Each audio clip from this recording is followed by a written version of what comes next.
தமிழர் கண்ணோட்டம் வலையொலியின் தேர்தல் பத்திரம் கேள்விகள் 3. கேள்வி எண் 2. இப்போ ஒரு அரசியல் கட்சியோ அல்லது சமூக இயக்கமோ தங்கள் செயல்பாட்டுக்கான நிதிக்கு மக்களைத்தான் சார்ந்திருக்கு. குறிப்பாக நன்கொடையின் வழியாகத்தான் அவை தங்களுக்குரிய நிதியை திரட்ட முடியும். ஏனென்றால் அவை ஒரு உற்பத்தி நடவடிக்கையிலோ அல்லது சேவை நடவடிக்கையிலோ அதன் மூலமாக ஒரு பொருள் ஈட்டுவதற்கான வாய்ப்பில்லை. அப்படின்ற பொழுது அது இயல்பிலேயே ஒரு நிறுவனத்தை அல்லது ஒரு நன்கொடையாளர்களை சார்ந்து தானே இருக்கும். அப்படின்றப்ப இந்த தேர்தல் பத்திரங்கள் மூலமாக ஒரு அரசியல் கட்சிகள் நிதி திரட்டுவது என்பது சரியாகத்தானே இருக்கும். அதை நாம் தவறுன்னு பார்க்க முடியாது இல்லையா? நபர்கள் வழியாகவோ கம்பெனிகள் வழியாகவோ கணக்கு காட்டிவிட்டு பணம் திரட்டுவது என்பது அடிப்படையில் தவறல்ல. ஆனால் இப்போ இன்னைக்கு இருக்கிற இப்போ இந்த தேர்தல் கட்சிகளுக்கு வந்து கம்பெனிகள் பணம் கொடுக்கறதுக்கு தேர்தல் பத்திரம் மட்டுமே ஒரே வழி கிடையாது. தேர்தல் பத்திரம் என்பது ஒரு வழியாக புதுசாக உண்டாக்குனாங்க. ஏற்கனவே இருக்கிற வழிமுறை தொடர்கிறது. அதுக்கு பேர் என்ன? தேர்தல் அறக்கட்டளைன்னு பேர். ஒவ்வொரு கம்பெனியும் அல்லது 2-3 கம்பெனிகள் சேர்ந்து கொண்டு ஒரு தேர்தல் நிதி கொடுப்பதற்கான அறக்கட்டளையை நிறுவி அதன் மூலமாக ஒரு கட்சிக்கோ பல கட்சிகளுக்கோ நிதி கொடுக்கலாம். அந்த ட்ரஸ்டினுடைய கணக்கில் அது வரும். அந்த அறக்கட்டளையினுடைய கணக்கு வரவு செலவு கணக்கில் அது வரும். அந்த அறக்கட்டளையிலிருந்து இத்தனாம் தேதி இவ்வளவு ரூபாய் பெற்றேன் என்று அந்த கட்சிகளும் கணக்காட்டுறாங்க. அது ஒரு வெளிப்படைத்தன்மை. அப்படி வருகிற போது ஒன்றை கண்டுபிடித்து விட முடியும். ஒருவேளை இந்த கம்பெனி ஆளுங்கட்சியாக இருக்கிற ஒரு கட்சிக்கு வந்து பணம் கொடுத்தாருனால் எதையாவது சட்டவிரோதமான வழியில் இந்த ஆட்சியிடமிருந்து பணம் பெற்றார்களா, சலுகை பெற்றார்களா, லாபம் பெற்றார்களா, அதற்கு பதில் உதவியாக இந்த கட்சிக்கு அவர்கள் பணம் கொடுத்திருக்கிறார்களா என்பதை கண்டறிந்து விட முடியும். அப்படியான ஒரு நன்கொடை திரட்டுகிற வழி ஏற்கனவே இருக்கிறது, தொடர்கிறது. இன்னும் சொல்ல போனால் இந்த தேர்தல் பத்திரத்தின் மூலமாக இந்த பாரதிய ஜனதா கட்சி 8,250 கோடி ரூபாய் பெற்றிருக்காருன்னு சொன்னால் தேர்தல் பத்திரங்களுக்கு வெளியிலே 5,000 கோடி ரூபாய் பெற்றிருக்காங்க. இதே இந்த 3 ஆண்டுகளில் 5,000 கோடி ரூபாய் பெற்றிருக்காங்க. அதற்கு கணக்கு வந்திருக்கிறது. மொத்தம் 7,700 கோடி ரூபாய் இது மாதிரியான வழிகளில். ஒன்று இந்த மாதிரி ட்ரஸ்ட், இந்த அறக்கட்டளை வழியாக கொடுப்பது. இன்னொன்று நேரடியாகவே நபர்களோ கம்பெனிகளோ கொடுப்பது. நேரடியாக வர கணக்கில் காட்டி இந்த கட்சிக்கு நான் கொடுத்துருக்கேன்னு காட்டுவோம். இப்படி காட்டுகிற போது நமக்கு தெரியும், மக்களுக்கு தெரியும், பத்திரிகைகளுக்கு தெரியும், அவருடைய வரவு செலவு பார்க்கிற அதிகாரிகளுக்கு தெரியும். அப்படி பார்க்கிற போது இந்த தேதியில் இந்த கட்சிக்கு இந்த நிறுவனம் பணம் கொடுத்திருக்கிறது என்று தெரிந்தால் இது ஏதாவது ஒரு அந்த தேதியை வைத்து பார்த்தாலே கண்டுபிடிச்சிடும். இது ஏதாவது ஒரு சலுகை பெற்றுக்கொண்டு, சட்டவிரோத சலுகை பெற்றுக்கொண்டு இந்த கட்சிக்கு பணம் கொடுத்திருக்காங்களா, அல்லது ஒரு நட்பின் காரணமாக, அல்லது நாளைக்கு போனால் வந்தால் ஒரு அந்த கட்சிக்கிட்ட ஒரு பொதுவாக ஒரு பாதுகாப்பு இருக்கின்ற வகையில் கொடுத்திருக்கிறாங்களா என்பதை கண்டறிந்து விட முடியும். அது ஒரு இது உலகம் முழுவதும் இருப்பதுதான். ஏற்கனவே இந்த சட்டத்தின் அடிப்படை நான் முதலே சொன்னது போல கடந்த 3 ஆண்டுகள், கடைசி 3 ஆண்டுகளில் அவர்கள் பெற்ற லாபத்தில் அதிகபட்சம் 7.5 விழுக்காடுக்கு மிகாத தொகையை இந்த வகையில் கொடுக்கலாம். தாங்கள் விரும்புகிற கட்சிக்கு நன்கொடையாக கொடுக்கலாம். அதுக்கு சட்டத்திலே ஏற்பாடு இருக்குது, கம்பெனி சட்டத்திலே உண்டு. அந்த மாதிரியான அது வெளிப்படைத்தன்மை உண்டு. குறைந்தபட்சம் இந்த காரணத்துக்காக அவர் பெற்றார்களா என்று ஒரு சந்தேகத்துக்காக எழுப்பிட முடியும். அந்த வழிமுறைகளை எல்லாம் அடைத்தது என்பதுதான் தேர்தல் பத்திரம். எனவே நாம் வந்து நன்கொடையே வாங்கக்கூடாது, வாங்காமல் கட்சி நடத்தணும் என்று சொல்லவில்லை. ஆனால் வாங்குவது வெளிப்படைத்தன்மையாகவும், வேறு ஏதாவது சட்டவிரோத காரியங்களை செய்து கொடுத்துவிட்டு அதற்கான குற்றச்செயலுக்காக பிரதி விவகாரமாக அதை பெற்றார்கள் என்ற நிலை வரக்கூடாது. அந்த வகையில் இல்லாமல் இருந்தால் நன்கொடை பெறுவது ஒன்றும் தவறல்ல. நன்கொடை பெற்றுத்தான் எந்த இயக்கமும், சின்ன இயக்கமாக இருந்தாலும் பெரிய கட்சியாக இருந்தாலும், அவர் தேர்தலாக இருந்தாலும் வேற இயக்கங்களாக இருந்தாலும் நடத்த வேண்டிய அவசியம் இருக்கும். அவருடைய உறுப்பினர்கள் கொடுக்கக்கூடிய பணத்தை வைத்து மட்டுமே நடத்த முடியாது என்பது உண்மைதான். ஆனால் இது குற்ற கூட்டணி, கருப்பு பணத்திற்கான ஏற்பாடு என்பதனால்தான் செய்யும். இது கருப்பு பணத்தை சட்டப்பூர்வமான ஆக்கிறதை தவிர கருப்பு பணத்தை ஒழிக்கவில்லை. கருப்பு பண கூட்டணியை வலுப்படுத்தி இருக்கிறது என்பதனால்தான் இந்த தேர்தல் பத்திரம் கூடாது என்று சொல்கிறோமே தவிர கட்சிகள் வந்து தாங்கள் விரும்புகிற இடத்தில் நன்கொடை பெறுவதோ அல்லது கம்பெனிகளோ தனிநபர்களோ தான் விரும்புகிற கட்சிக்கு நன்கொடை கொடுப்பதோ தவறு என்று நாம் சொல்லவில்லை, சட்டவிரோதம் என்று நாம் சொல்லவில்லை. தமிழர் கண்ணோட்டம் வலையொலியின் தேர்தல் பத்திரம் கேள்விகள் 3. கேள்வி எண் 3. இன்றைய நடைமுறையில் இந்திய ஜனநாயக சூழலில் தேர்தல் அரசியலை பெரிய கட்சிகள் தான் எதிர்கொள்ளக்கூடிய வாய்ப்புகள் இருக்குது. காரணம் அவற்றிற்கு தான் பெரிய அளவில் நிதி திரட்டக்கூடிய அதிகாரத்தை செலுத்தக்கூடிய வாய்ப்புகளும் இருக்குது. அப்போ இதை எதிர்கொள்ளக்கூடிய நெருக்கடிகள் சின்ன கட்சிகளுக்கு இருக்குது.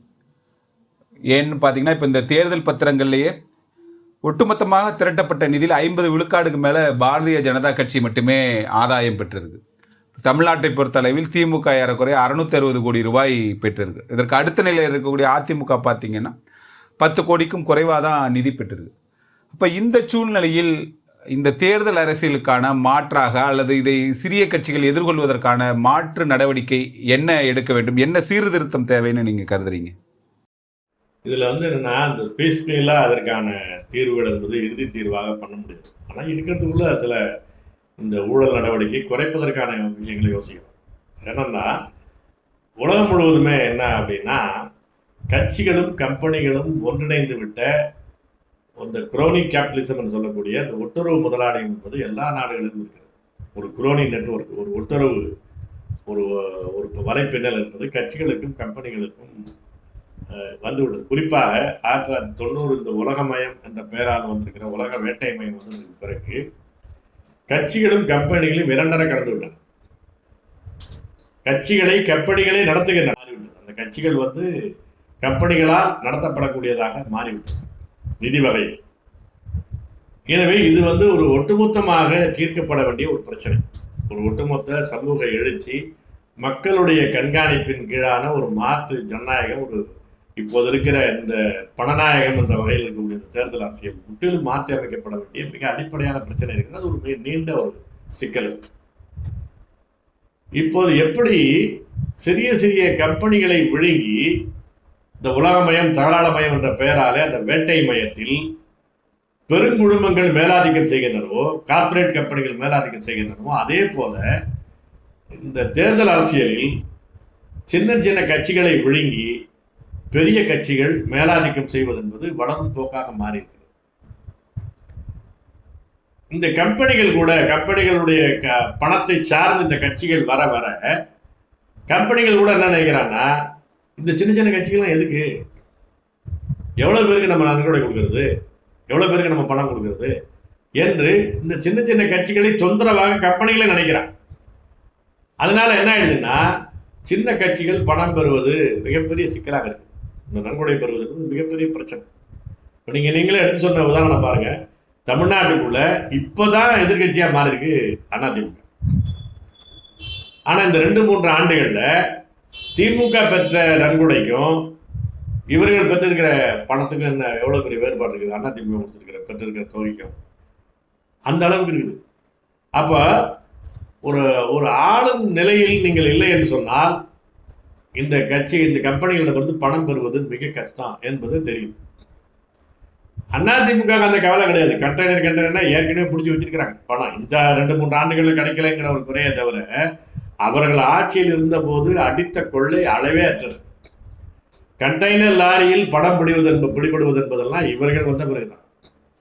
ஒரு பெரிய மாடி கட்டடத்தையே பிடிச்சி அந்த கட்டடத்தை முழுசுமே பணத்தால் அடிக்க வைக்கிறது. நரசிம்மராவ் இருந்தபோது சூட்கேஸ் அளவு என்பது வந்தது. இவர்கள் வந்த பிறகு கண்டெய்னர் அளவு என்பது வந்து விட்டது. ஜெயலலிதா காலத்திலிருந்து வந்து விட்டது. எடப்பாடி பழனிசாமி அதெல்லாம் கில்லாடி. ஆனால் இன்றைக்கு எதிர்கட்சியாக இருப்பதனாலே அவர்களுக்கு அதை பெற முடியவில்லை என்ற பிரச்சனை இருக்குது. அப்படியானால் இந்த கம்பெனிகள் இந்த சின்ன சின்ன கட்சிகள் இருப்பதை விரும்பவில்லை. ஏன்னா அது தனக்கு பணத்துக்கு இடைஞ்சல்னு நினைக்கிறாங்க. அதனால என்ன செய்யறாங்கன்னா, பெரிய கட்சிக்கு பணம் கொடுத்துருவாங்க. சின்ன கட்சிகள் தங்கிட்ட வந்துட்டாங்க, என்னால் முடியலைங்க, நீங்கள் எங்கேயாவது பார்த்துங்க. இப்போ அப்படி வந்துக்கிட்டு இருக்குது. இப்போ திமுகவுக்கு கம்பெனிக்கார கட்சி கொடுத்துட்றான், பணம் கொடுத்துட்றான். திமுக என்ன பண்ணுதுன்னா, இவங்க கூட்டணியில் வரக்கூடிய கட்சிக்கு 1 சீட்டு 2 சீட்டு போட்டியிடக்கூடிய கட்சிக்கு இவங்க ஏன் சின்னத்தில் போட்டி போடுது, அது ஒரு நிர்பந்தம். அந்த சின்னத்தில் போட்டி போட்டாங்க, மொத்த செலவே அவர் ஏற்றுவார். இல்லை எனக்கு ஒரு தனி சின்ன. இப்போ போன தேர்தலில் கம்யூனிஸ்ட் கட்சிகளுக்கு 25 கோடி ரூபா கொடுத்தாங்க என்று செய்தி வந்துச்சு. அவரை இது இந்திய கம்யூனிஸ்ட் கட்சியினுடைய பொறுப்பாளர் அதை மறுக்கவும் இல்லை, கட்சிக்கு தானே வாங்கணும்ட்டு. அப்போ என்ன ஆயிடுதுன்னா, ஒட்டுமொத்த தேர்தல் என்பது பணப்புழக்கம் உள்ள பணநாயகமாக மாறி போச்சு. மக்கள்கிட்ட பணம் கொடுக்காம எந்த கட்சியும் ஓட்டு வாங்க முடியாதுங்கிற ஸ்டேஜ் வந்துருச்சு. நீங்கள் கொள்கையை சொல்லி அதெல்லாம் ஒன்றும் கிடையாது. 2 தான்.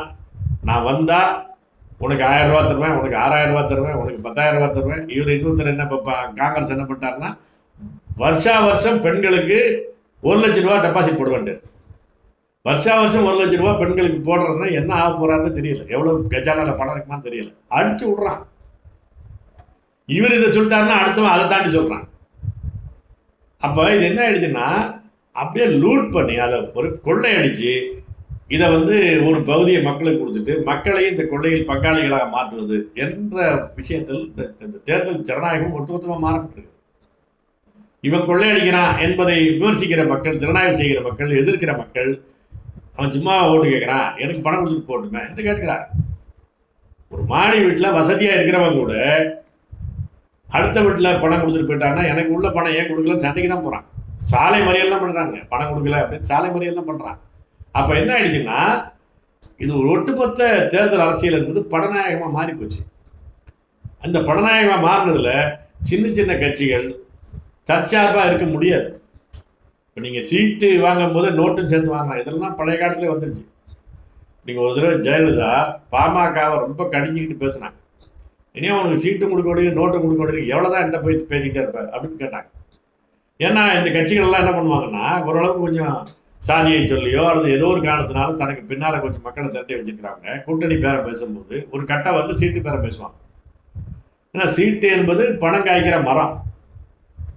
அதற்கு பிறகு என்ன பண்ணுவாங்கன்னா, அது ஒரு லெவலோட அதுக்கு 2 சீட்டு 3 சீட்டுக்கு மேலே பேரம் படியல அப்படின்னா நேரடியாக பணம் கட்டுவாங்க. அடுத்த சீட்டுக்கு அப்புறம் நோட்டு.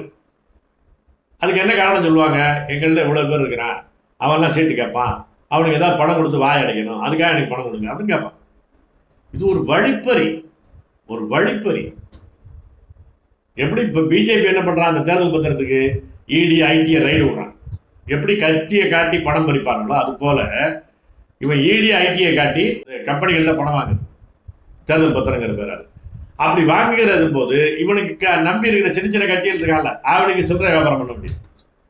இப்படியான ஒட்டுமொத்தமாகவே ஒரு படநாயகமாக மாறி போச்சு. இதை தீர்ப்பது என்பது ஒட்டுமொத்தமான தேர்தல் ஜனநாயகம், இதனுடைய மாற்று மக்கள்கிட்ட அதிகாரம் கொடுக்கிற மாற்று ஜனநாயகத்தை பற்றி தான் பார்க்கணும். இப்போ தமிழ் தேசிய பேரியக்கம் தன்னுடைய கொள்கை அறிக்கையில் இதை பற்றிய மாற்று ஜனநாயகத்திற்கான சில கோடிட்டு காட்டிருக்காங்க. அது ஒன்றும் முழு திட்டம் அல்ல, ஒரு கோடிட்டு காட்டியிருக்கிறோம். ஒன்று என்னன்னா, இந்த அதிகார பரவல் என்பது மக்கள்கிட்ட கிட்ட பஞ்சாயத்துக்குள்ள அதிகாரங்கள் அதிகமாக இருக்கு. ஊராட்சி ஒன்றியம், அதற்கு பிறகு சட்டமன்றம் இருக்குது. அந்த மாநில சட்டமன்றத்தினுடைய அதிகாரங்களை கூட நடைமுறையில் தேவையான ஒரு கொள்கை முடிவெடுக்கிற அதிகாரம் தவிர மற்ற அதிகாரங்கள் எல்லாம் ஒரு இறையாண்மை உள்ள தமிழ் தேச குடியரசிலே கூட அதிகாரங்கள் எல்லாம் மிகப்பெரிய அளவுக்கு பரவலாக்கப்படணும்னு சொல்றோம். அப்படி பண்ணும்போது மக்களுடைய நேரடி கண்காணிப்பு இருக்கும். ஒரு சின்ன சின்ன அமைப்புகள் கண்காணிக்கக்கூடிய வாய்ப்புகள் கொடுக்கப்படும் போது இந்த மாதிரியான அதிகார குவியல் இருக்கு. அதிகார குவியல் கண்ணுக்கு தெரியாமல் முடிவெடுக்கிறது என்ற இடம் வருகிற போது தான் இந்த பணமும் பரிமாற்றம், கருப்பு பண பரிமாற்றமும் நடக்கும். அப்போ ஒரு படநாயகமாக ஜனநாயகம் மாறிப்போம். எனவே அந்த இதை மாற்றுவதற்கு மிகப்பெரிய அளவுக்கான அடிப்படை மாற்றம் தேவை. அது ஒரு மிகப்பெரிய மக்கள் புரட்சியில், தேசிய எழுச்சியில் தான் நடக்கும்.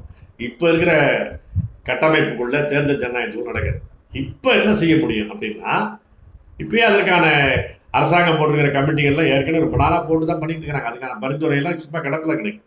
என்னன்னா, இந்த இப்போதைக்கு தேர்தல் இப்போ நீங்கள் ஒன்று தான் சொல்கிறாங்கல்ல, இப்போ 95 லட்ச ரூபா செலவு பண்ணலாம் அப்படின்னு இப்போ தேர்தல் ஆணையம் அறிவிக்கிறாங்க. 95 லட்சம் ரூபாயை வச்சுக்கிட்டு எந்த கட்சியுமே 15 லட்சம் வாக்காளர்களை சந்திச்சிடவே முடியாது. 95 லட்சம் தாண்டாமல் நாங்கள் செலவு பண்ணோம் அப்படின்னு கணக்காட்டிடுவோம், அவ்வளோதான். ஆனால் உண்மையில் அப்படி பண்ணிக்க போகிறாங்களா எல்லாருக்கும் தெரியும். பணமே கொடுக்காமல் தேர்தலை சந்திக்கிற கட்சியாக இருந்தால் கூட 1 கோடி ரூபாய்க்கு குறைவாலாம் செலவு பண்ணாங்கலாம் பண்ணவே முடியாது. 15 லட்சம் வாக்காளர்கள் சந்திக்கணும். கிட்டத்தட்ட ஒரு தொகுதிக்கு 15 சராசரியும் 15 லட்சம் வரலாம் வருது வாக்காளர்கள். 12 லட்சமாக குறைந்தபட்சம் வருது. இப்போ எப்படி சந்திக்கணும்? குறைந்தபட்சம் எல்லாருக்கும் தொண்டறிக்கை கொடுத்து 2 தடவை சொல்லணும், ஒரு 10 பேராவது போகணும், அதுக்கான செலவுகள் இருக்குது, அதெல்லாம் வாய்ப்பே கிடையாது. அப்போ என்னென்னா, இது ஒரு போலித்தனமானது. ஏதாவது கருப்பு பணம் புழங்குவதற்கு வழி ஏற்படுத்துவது, சும்மா கணக்கு மட்டும் வாங்கி வச்சுக்கிறது, இந்த ஏற்பாடே சரியில்லை. பல நாடுகளில் அது என்ன பண்ணுறாங்கன்னா, தேர்தல் செலவு என்பதையே அரசாங்கம் தான் ஏற்றுக்குது, கட்சிகளுடைய செலவு உட்பட. அந்த நாடுகள், இப்போ ஐரோப்பிய நாடுகளில் நாடும் சின்னது, மக்கள் தொகை குறைவு, கட்சிகளும் குறைவு, இங்கே மக்கள் அதிகம், மக்களுடைய பிரிவினைகள் இருக்குது, ஜாதி பிரிவினை இருக்குது, பகுதி பிரிவினை, தேசிய நம்ம வேறுபாடு இருக்குது. அதனால கட்சிகள் அதிகமாக இருக்குது.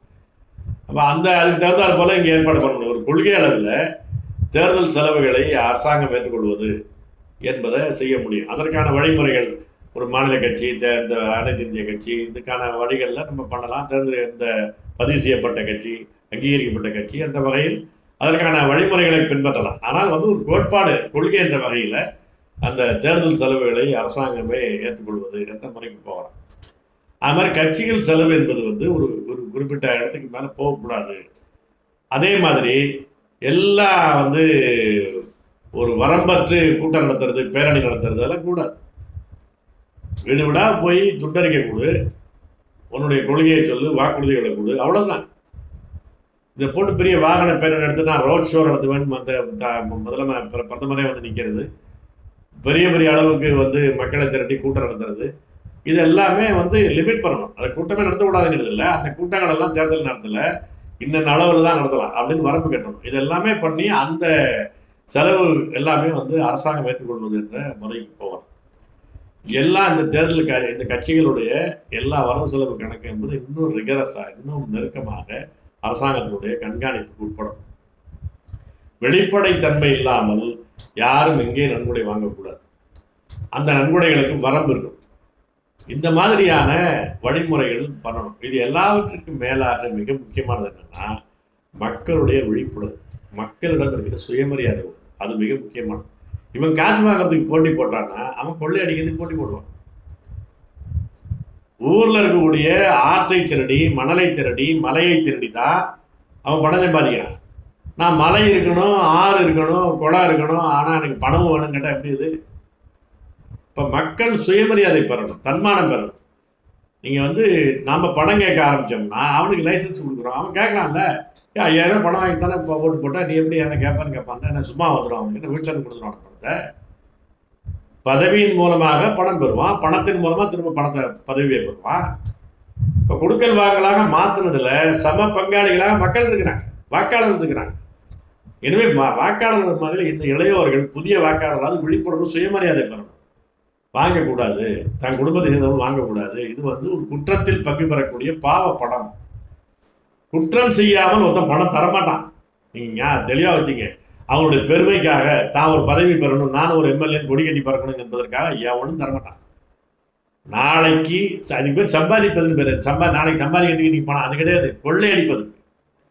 குற்ற கூட்டணியில் இடம்பெறுவதற்கு இன்னைக்கு வாக்காளர்கிட்ட பணம் கொடுக்குறான். அதை போய் நீ போட்டி போட்டுட்டு வாங்கினீங்கன்னா அந்த குற்றச்செயலை நீ ஊக்குவிக்கிறேன்னு அர்த்தம். பிறகு அது நடந்து போய் இது நடந்து புலம்புறதுல அர்த்தமே கிடையாது. எனவே இதை மக்கள் தான் இறுதியாக தீர்மானிக்கும், கண்காணிக்கும். இதற்கான சட்டத்திட்டங்களை உருவாக்க முடியும், பல நாடுகளில் இருக்கு. இங்கே அதில் மிக அடிப்படையானது என்னன்னா, இந்த தேர்தல் ஒட்டுமொத்த செலவு முழுவதையுமே அரசாங்கம் ஏற்பது என்ற முடிவுக்கு வரும். இவ்வளவு பெரிய நாட்டில் இவ்வளவு கட்சிகள் இருக்கக்கூடிய இடத்துல அதெல்லாம் சாத்தியம். அதற்கான வழிமுறைகள் இருக்கு. மண்டல கட்சிகள், இந்த அனைத்து இந்திய கட்சிகள், இந்த மாதிரியான சின்ன கட்சிகள், பதிவு செய்யப்பட்ட கட்சி, அங்கே சின்னம் அங்கீகரிக்கப்பட்ட கட்சி, வேறுபாடுகளோட அதற்கான அணுகலாம். சும்மனாச்சிக்கும் தேர்தல் நேரத்தில் ஒரு சும்மா இப்போ நாம் தமிழருக்கான விவசாய சின்னத்தை பறிக்கிறதுக்காகவே ஒருத்தர் நிற்கிறான் பாருங்க. அந்த மாதிரி லெட்டர் பேட் கட்சி என்னன்னா அதெல்லாம் அடையாளங்கள் நீக்கணும். நீ நான் சீரியஸ், நீ வெளியே தள்ளு அப்படின்னு பண்ணிடணும். இதெல்லாமே செய்ய முடியும் நிபந்தனைகள். நீங்கள் அரசாங்கம் இதற்கான பொறுப்பை எடுத்துக்கொள்வதுன்னு சொன்னால் இதையெல்லாம் விலக்கி விட முடியும். சும்மனாச்சிக்கு போலியாக வந்திருக்கிற கட்சிகள்லாம் நீக்கிட முடியும். எனவே இது ஒரு கொள்கை முடிவாக அரசாங்கம் எடுத்துக்கொள்வது அடிப்படை சட்ட ஏற்பாடு.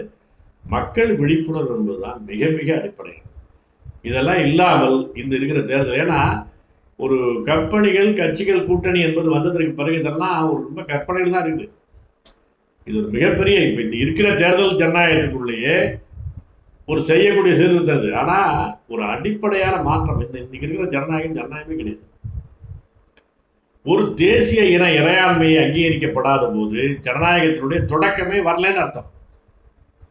ஒரு தேசிய இனம் என்பதுதான் மிக அடிப்படையானது. ஒரு தேசிய இனம், அதற்கான ஒரு இறையாண்மை, அந்த மக்களுக்கான இறுதி அதிகாரம் எந்த ஏற்பாடு இல்லாத எந்த இடத்திலேயும் ஜனநாயகம் இருப்பதாக சொல்வதெல்லாம் ஒரு போலி நாடகம் தான். மிக மிக வரம்புக்குட்பட்டது தான். இந்த மிக மிக வரம்புக்குட்பட்ட ஜனநாயகம் கூட நீடிக்கணும்னு சொன்னால் இந்த ஏற்பாடாவது வேணும். அடிப்படையில் மக்கள் விழிப்புணர்வு வேணும். அதுதான் உத்தரவாதம். அது இல்லாமல் எந்த சட்டம் போட்டாலும் நிற்காது. இப்போ தேர்தல் வரப்போ வச்சிருக்கான தேர்தல் ஆணையம் வச்சிருக்கிறானே. இப்போ என்ன ட்ராமா பண்ணுறானுங்க, நீங்கள் வெளியில் போனீங்கன்னா பேருந்தில் வந்து செக் பண்ணுவான், ஒரு காரில் போனீங்கன்னா காரை நிறுத்தி வச்சுக்கிட்டு 4 இடத்துல செக் பண்ணுவான். இவனுக்கு இது கொண்டு போகிறவனுக்கு தெரியும். என்ஹெச் ஹைவேஸில் கொண்டு போய் பணம் கொடுக்க முடியாது அவனுக்கு தெரியாதா? அவன் எந்த ரூட்டில் கொண்டு போகணும்னு அவனுக்கு தெரியாது. இது சும்மா தேர்தல் ஆணையமும் செயல்பட்டது போல காட்டிக்கிறது. கேமராவோட மூளைக்கு மூளை 2 பேர் நிற்பான், கொட்டையை தராமா. இது வந்து என்னென்னா ட்ராமா காட்டுறது. இது ஏன் அப்படின்னா, நீ சொல்லக்கூடிய 95 லட்சத்துக்குள்ளே அவன் தேர்தல் நடத்த முடியாதுன்னு உனக்கும் தெரியும், சட்டம் போட்ட தேர்தல் ஆணையத்துக்கும் தெரியும். சும்மா நாச்சும் பண்ணிக்கிறது. தேர்தல் ஆணையமே இப்படி மாறி போனதுக்கு பிறகு இது எல்லாமே ட்ராமாவாக நடக்குதே தவிர உண்மையில் இதை கடைபிடிக்கணும்னு இல்லை. அப்போ இவ்வளவு ஓட்ட வடசலும் நடக்கும்போது இதுதான் நடக்கும்.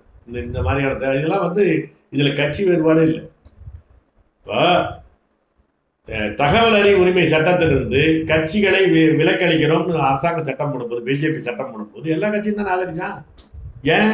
தன்னுடைய வரவு செலவை எவனுக்கு தெரியக்கூடாது, தான் எவன்கிட்ட இருந்து வாங்கணும், என்ன செலவு போடணும் காட்டக்கூடாது.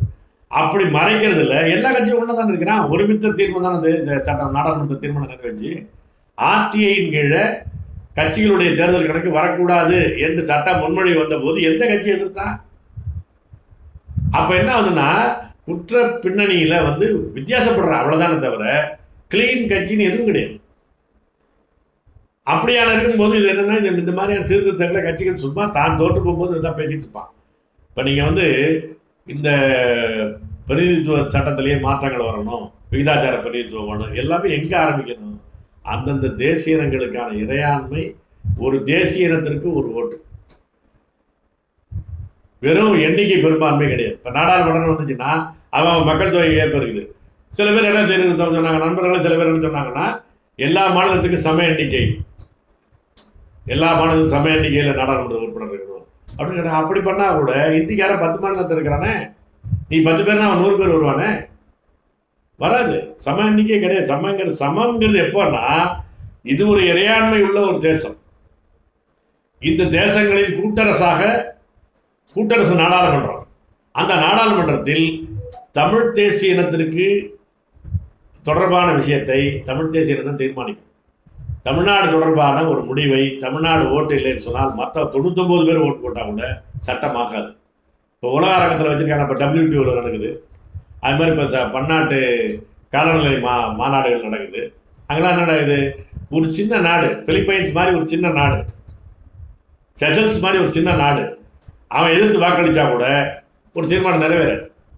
எந்த முடிவும் ஒத்த கருத்தில் கான்சென்சஸ் அடிப்படையில் தான், மெஜாரிட்டி மைனாரிட்டியே கிடையாது என்ற இறையாண்மையை மதிக்கிற ஒரு கூட்டு ஏற்பாடு இருக்குது. அங்கே தான் ஜனநாயகம் இருக்கும். மற்ற இடத்துலலாம் பெரும்பான்மை வாதம் தான், பெரும்பான்மை மெஜாரிட்டேரியனிசம் ஜனநாயகம் என்ற பேரால் நிற்கும். எனவே அதெல்லாம் ஆகாது. இருக்கிறதுக்குள்ள சீர்திருத்தம் பண்ணணுங்கிறதுக்கு தான் இப்போ நம்ம பேசுகிறோம். இருக்கிறதுக்குள்ள ஒரு சீர்திருத்தம் பண்ணுறது தான் பேசுகிறோமே தவிர இது ஒரு முழுமையான ஜனநாயகம் இல்லை. இதுக்கான மாற்று வழிகளை தான் யோசிக்கணும். அது தொடங்குவது என்பது தேசிய இனங்களின் இறையாண்மையில் தான் தொடங்கும். முழு அதிகாரமும் அந்த தேசிய இனத்தை பொறுத்தளவு அந்த இன மக்களுக்கு தான். நடந்த கட்டு அவன் தான் முடிவு முடியும். அந்த முடிவில் மற்றவன் தலையிட முடியாது. இந்திய நாடாளுமன்றம் தலையிட முடியாது. இந்திய நாடாளுமன்றத்திற்கு அந்தந்த தேசிய இனங்கள் கூட்டரசாக இருப்பதற்கு இறையாண்மையில் ஒரு பகிர்வை செய்யும், ஷேரிங் தி சாவரன்டி. அப்படி அந்த பகிர்வு இருக்கிற போது அது தொடர்பான செய்திகளில் மட்டும் முடிவெடுக்கிற போது தமிழ்நாடு தொடர்பான முடிவில் தமிழ்நாட்டினுடைய ஒப்புதல் தேவை. இல்லை என்றால் தமிழ்நாட்டில் சட்டம் செல்லுபடியாகாது என்ற அந்த இறையாண்மை என்பது இருக்கிறது. அப்படி இருந்தால்தான் அது ஒரு முழுமையான ஜனநாயகமாக இருக்கும். அது வரையிலும் இருக்கிற இந்த பெரும்பான்மைவாதம், இந்த படநாயகம், இதை மட்டுப்படுத்துவதற்கான மாற்றுகளை தான் இப்போ யோசிக்கலாம். அதுதான் சொல்லியிருக்கேன். நன்றி, வணக்கம்.